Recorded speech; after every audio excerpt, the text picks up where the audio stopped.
Sometimes people make the decision to take Social Security benefits while they're still working. And for some, there's no problem. But for others, that could be a major problem. In this video, I'll explain why.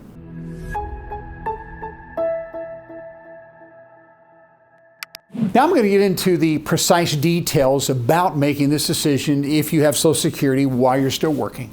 But before we do that, you have to know for sure when your full retirement age is, the exact month and year. So let's go through just real quickly, and I'll give you a couple examples here. So anyone born, as you can see, between the years of 1943 and 1954 had a full retirement age of 66.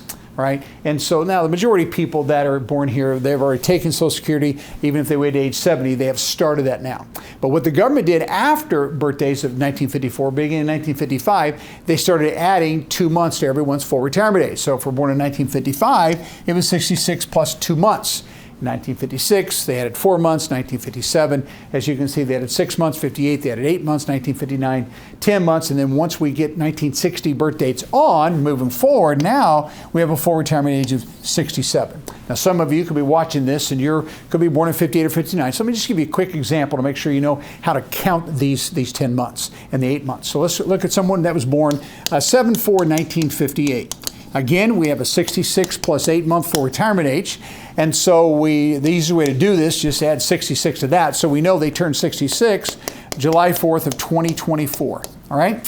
And so we'll just, we know it's our birth month. So we'll do this way as we count our months. 7/1/2024, 8 months. We would count on this way: August, September, October, November, December, January, February, March. So this person with a birth date 7/4/58 has a 3/1/2025 full retirement age. That's the exact month and year. Let's look at someone born 7/4/1959.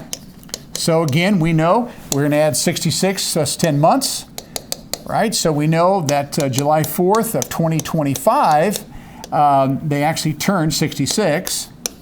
Right? We just add 66. So we're going to count our 10 months because that's how we get our full retirement age. So again, we'll go back here and just make it the first of the month. So we'll go August, September, October, November, December, January, February, March, April, May. So 5/1/2026, that person would have hit their full retirement age with a date of birth of 7/4/1959. So that's where we start, establishing our full retirement age, exact month and year. Hey, if you found this video helpful and you want to see more Medicare information just like it, then go below, right below the video, and you can give us a thumbs up as well as subscribe to our channel. And every time I put a new video, which is about 2 every week, you'll be notified of that video, and others just like you who need this vital information will get it as well. All right, now secondly, what I want to talk about would be the actual Social Security benefits that we qualify for on a monthly basis, okay, how those are calculated. And so I want to begin by talking with someone about someone that was born in 1960 thereafter, which meant they have a full retirement age of 67.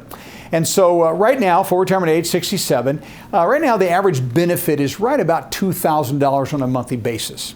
Okay, and so, but we know that we can actually take our Social Security as early as 62, and we can actually delay it up until age 70. So let's look at the impact of someone that had a $2,000 primary insurance amount, that's that full retirement age amount. If they were to take 1 year early, what's going to happen? Well, they're going to lose 6%. Okay. And so they're going to get a reduction of about $120 a month on their check. So that check's going to be $1,880 instead. If they take 2 years early, they're going to lose 12% of that. Again, they lost $240. They take 3 years early, they lost 8%. If they take 4 years early, they're going to lose 24%. And then if they take 5 years early, they're going to lose a full 30%. So instead of getting $2,000 in this scenario, they're going to get $1,400. Now keep this in mind. This is the reduction when it comes to retirement benefits. If you're going to take spousal benefits early, it's actually greater than this. It would be 9.375, another 9.375, another 9.375, and then 5%. So it's very hefty if we're going to take our spousal benefits before we hit our full retirement age. All right, now I just thought this would be very interesting for us to note, since we have these numbers up here, that when people do make the decision to take their Social Security early, what happens, and let's just use this example here, I'm eligible for $2,000 at full retirement age, but if I take 5 years earlier, I'm only going to get a check for $1,400. But I have that check.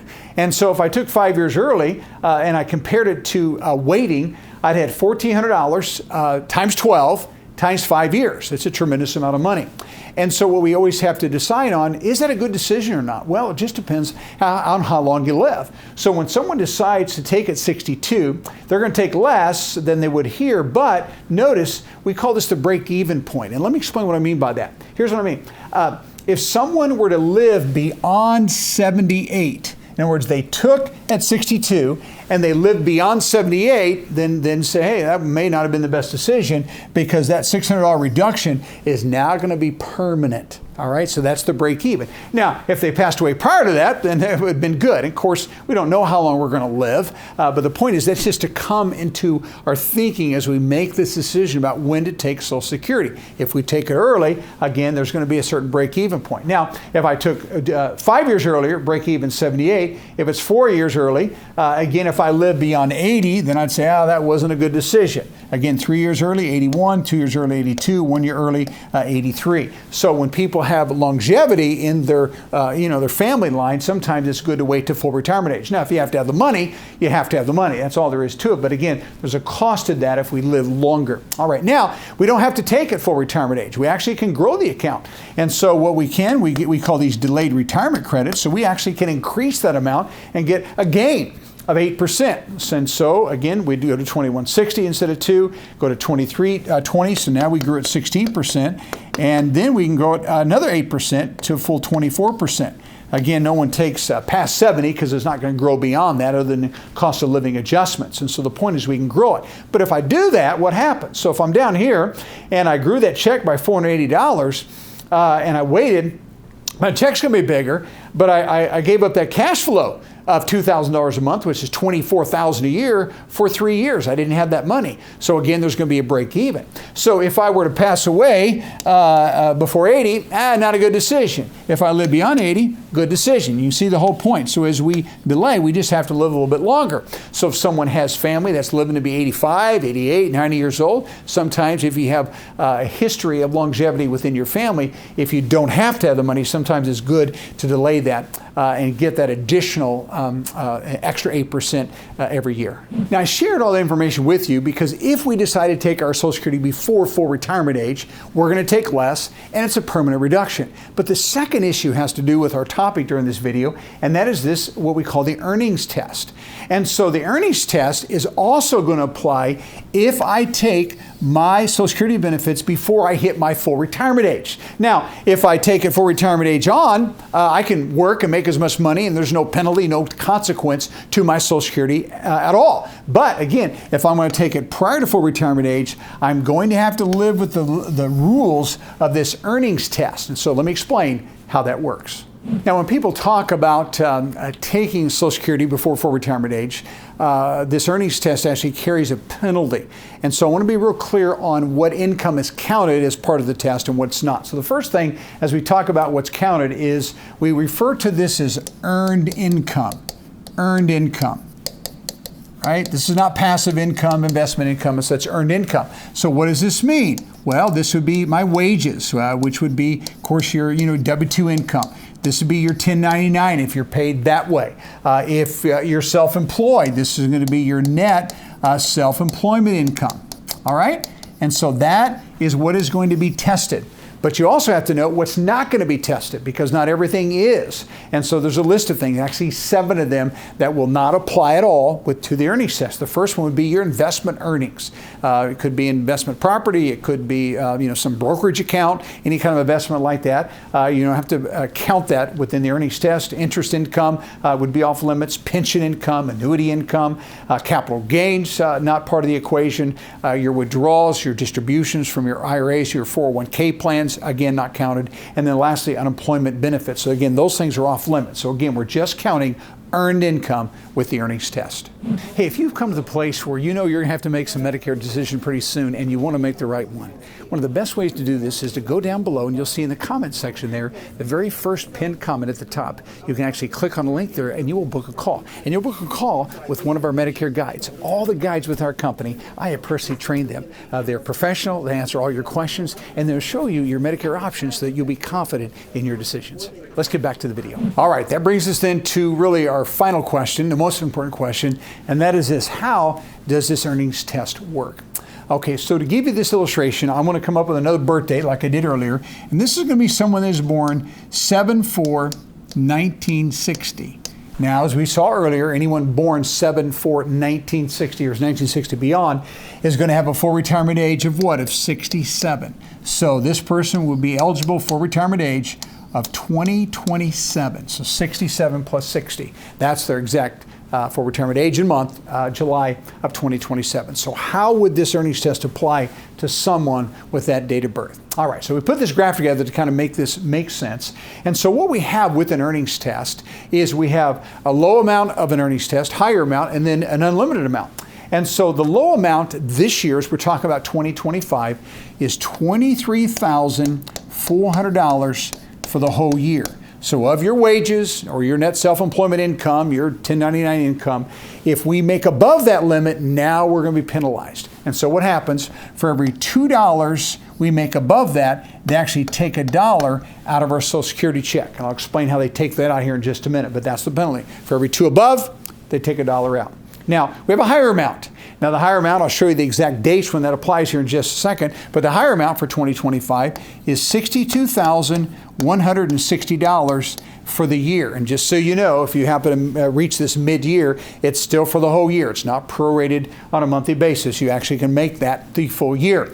And so what happens if I make above that, though, for every $3 I make above it, I'm going to be penalized by $1. So I can make almost 3 times as much money, and the penalty is really substantially less. But once I hit my full retirement age, that exact month, that full retirement age, exact month of the year, which in this example was what? 7/1/2027. What happens is it's unlimited. There's no amount. In other words, I can make as much money at work, draw my Social Security, and there's no penalty whatsoever. So again, 0 penalty after I've hit full retirement age. All right, so now let's talk about the time frame, because this is where it's a little bit more confusing. And so the time frame for the low amount is this. In this example, someone we know can start taking Social Security as early as 62.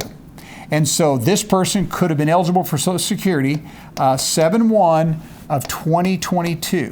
And if they took at that time, they're subject to the low amount up until, now watch this, all the way up until December before the year they turn. So that would, in my example, would have been 12/2026, because the year they turn is 2027. So from the time I'm first eligible until the December before I hit my full retirement age, month and year, I can only make this much money. So again, if I make 2 above, they take $1 out. So let's keep it real simple. Let's say that someone's eligible for a Social Security benefit of $2,000 a month. And let's suppose that they're above this amount, exactly $12,000. Okay, so they made, what would that be, 35/4, exactly 12 to keep the math simple.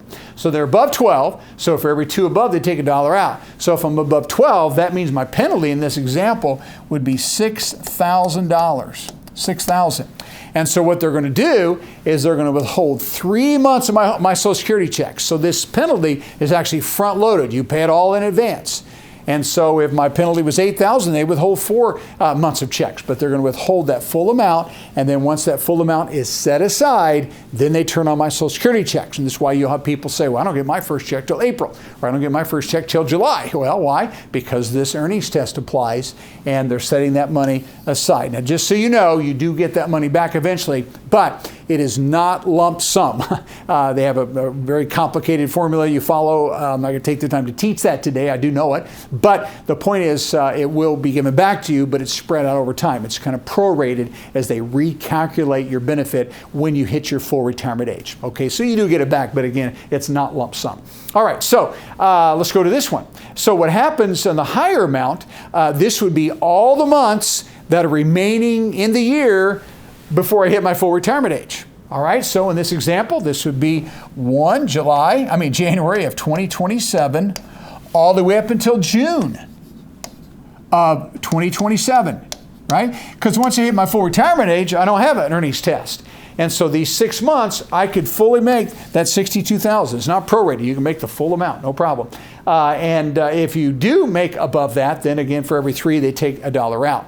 And so again, let's just keep it simple. Let's say I'm above let's say $9,000 above, so I'm end up making $71,000. So for every 3 above, they take $1 out. So if I'm above 9, that means they're going to withhold $3,000 of checks. And so if my benefit is $2,000, they're actually going to withhold 2 full months, even though you overpaid it. It's the way they do it. They don't partial pay anything. So they withhold that amount, set it aside. Again, it's prorated at a later date. So again, all those months of the year return, we have the high amount, and then earnings test goes away once we hit our full retirement age. Okay, so again, from now on out, if I take my Social Security anytime after full retirement age, you can work as much as you want, make as much money as you want, and there's no impact at all to your Social Security check.